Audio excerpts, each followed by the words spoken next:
আমি মাকে খুশি করতে গেলে বউ নারাজ, বউকে খুশি করতে গেলে মা নারাজ, কিন্তু আমি একজন মানুষ কোন দিকে যাব?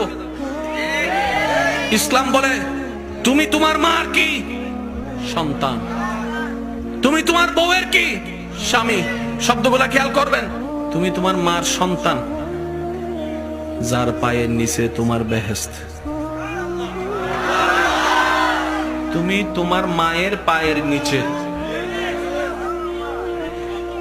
তুমি তোমার বউয়ের কি স্বামী, স্বামী মানে অভিভাবক। অভিভাবক কি নিচে না উপরে? মায়ের পায়ের নিচে তুমি,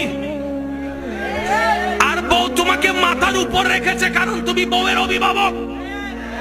তো উপরওয়ালা তো নিচের ওয়ালা মতো হয় না, নিচের ওয়ালা তো উপরওয়ালার মতো হয় না। এবার সে বলে আমি করব কি? বলে যে শোনো, তুমি মাকে মাথায় রাখো, বউকে বুকে রাখো।